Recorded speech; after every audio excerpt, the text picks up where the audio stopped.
Hello, welcome back to your favorite storytime YouTuber. I've never really told stories on my YouTube channel. I think the only one I've done is this one, but something happened that I was like, oh, you know what? This can be its entire own video. Plus, anytime anyone asks what happened, I can just show them this video and then boom, I get a view and I don't have to talk. So let's start at the beginning. Today is May 11th, so this all happened yesterday, May 10th. Yesterday, I was meeting with my friend Abrion, who I meet every Friday. We talk for a couple of hours. She's great. And we were talking about fast food and she was like, oh, did you know that Jack in the Box has this great breakfast menu? It's like all day. I was like, that's fantastic. I would love to get in on that. So I get back to my apartment and I start scrolling the menu. I'm like, ooh, so many good things to eat, you know? I send her a picture of my screen. I ask her, which one of these should I get? She gives me some great advice and I'm set. I'm ready to go. I know exactly what I'm gonna eat. I even wrote it down on a sticky note. See, I like to get my order ready before I go so I don't go to the window and go,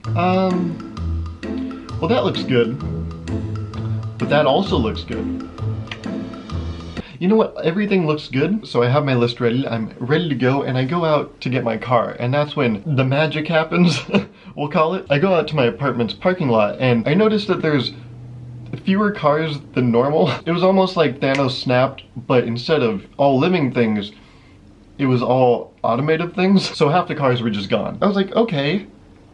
That's weird, right? But with most things, I was like, it doesn't matter if it didn't affect me. So I checked for my car and I realized, oh, it's not where I parked it. But then me being me, I'm forgetful. So I was like, oh, I probably parked it somewhere else, right? Hopefully. So I walk around the whole parking lot and I don't find it. So I'm like, I'm getting pranked, right? I matter enough to where someone would take their time to prank me. But then I quickly ruled that out because, you know, the first part, someone caring about me a lot, that couldn't be possible. So I come to the conclusion that, oh, my car got stolen. Immediately, any little inconvenience, go to the worst option. All my windows are broken, the car's gone, it's probably torn to parts, just being sold all over the Davis black market, I guess. Immediately my mind goes there. So when I go to the darkest place in my head, I do the one thing I always do. I call my mom and I ask her, I'm like, is my apartment complex doing something that I didn't know about that somehow you would know about? There's no logic in that, but it's what I did, so. And she was like, no, I mean, you would know if something was happening, why would I know? And I was like, yep, you know what, Mom, that's a good point. So I show her the picture and I'm like, do you notice something weird? Like how all the cars are missing? And of course, because she's her, she just had the most innocent take on this whole situation. She said, Gauruv, maybe all the cars are missing because everyone went home to celebrate Mother's Day. Probably dropping one of the most non-subtle hints I've ever seen. I was like, well, yeah, people don't care that much. No, I didn't say that, okay. I told her, I was like, well, that's a possibility, yeah, but the only reason this matters is because my car is missing. And then I couldn't see her, but I could imagine she did a double take at the picture and she was like,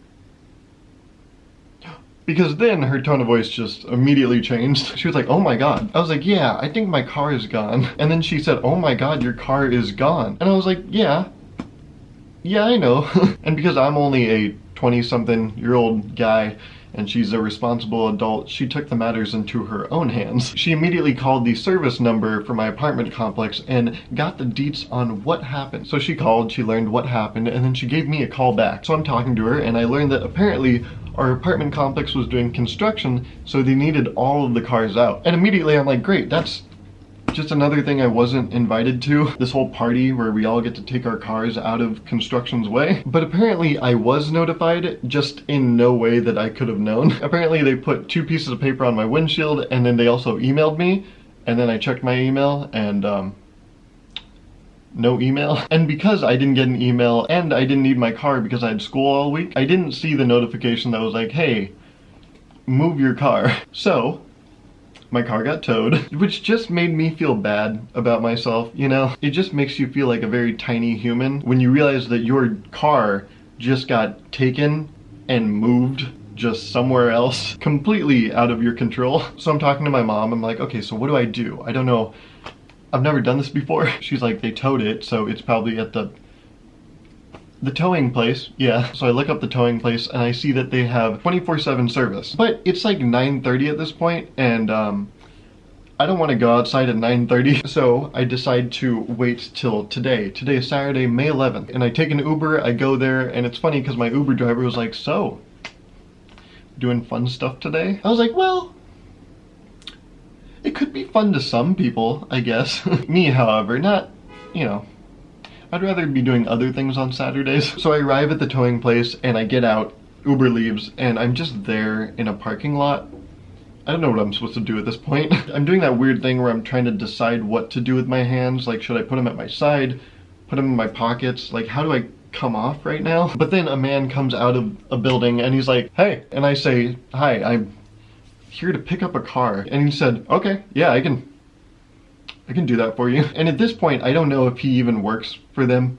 But I was like, if I can get my car back, great. We can get to the finish line together. But he had a little name tag that said Robert, so I was like, I can trust this guy, okay? Name tag that says Robert, immediate trust. That's all you need to do for me. So I follow this guy in, and immediately he just starts cursing his brains out. He's like, oh, shit, man, shit. And I'm like, whoa, okay, did I do something? I start looking at signs. I'm like, am I at the right place? I feel like I'm at the right place. I'm also thinking, did my Uber driver screw me over? Did I not check the address? What's going on here? But no, Robert's just a sweetheart. Robert was so pissed about my situation. I wasn't pissed at all. Throughout this entire situation, I think it's hilarious because I got a story out of it. Literally nothing bad's gonna happen. I'm just gonna get my car back. Like, this is a little like 2-hour detour in my entire life. It's not that big of a deal. But Robert just goes ballistic. He's like, ah, shit, man, shit.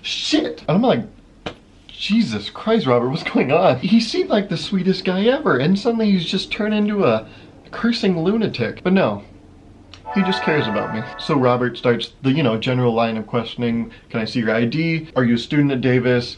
Are you single? Okay, sorry. But he also asked me, how long has it been? And I'm like, I don't know, maybe like 3 to 4 days at most. And you'll never guess what he said next. Any guesses? Shit, man. Yeah, of course he said that. So we get the paperwork sorted out and he starts, you know, saying shit and, you know, the whole deal again. And I'm like, what's the damage, boss? I didn't say that. I'm not confident enough to call someone else boss. And I'm like, what's the damage, Robert? Like, how's it looking? And he's like, 555. And I was like, it's like 3. It's nowhere close to 6. And he's like, no, it's $555. So then I'm like, oh, shit, man. So he starts giving me like life lessons. He's like, you gotta get in there. You tell him, you show him this. You tell him, hey man, I don't know what you guys are doing, but you gotta help me out a little bit, okay? Because shit, man. So he gives me my receipt. He takes me out back and he just beats me up and steals all my money. No, I'm just kidding. He's just the sweetest guy ever. Honestly, if I was there like 5 more minutes, I would have invited the guy to my wedding. He was so sweet. Like, I kind of want to get my car towed again just so I can meet him. I want to have that one-on-one time, and I think, you know what? A towed car is the only thing keeping me from him. So if I gotta do it, I'm gonna do it, okay? No, I don't want to pay $5,000. So he takes me out back, he unlocks the giant cage that my baby is sitting in. No. He unlocks the gate, my car's just sitting there covered in dust, and the papers that are like, hey, come pick this up, you idiot. So I get in my car, he's still lecturing me, like, you gotta get in there, you gotta tell him, hey, you guys aren't gonna bend me over, and anyways, Robert's a sweetheart. So I start backing up. He's like, yeah, come back here, you know, doing his classic Robert helping out. I love him. He's great. You know what? I think I'm in love. No, I'm kidding. God. Okay. So I back out my car. I roll down my window. I'm like, see you, Robert. It was so great knowing you, man. Hopefully I never see you again. Right? It's kind of like when doctors say bye, and then the funny ones are always like, hope I don't see you in a while, because if you see them, that means there's something like medically wrong with you. And you don't want that. So I said bye to Robert. I was like, hope I don't see you again, because yeah, I'm just a clever guy. And I come back here, and now we're here.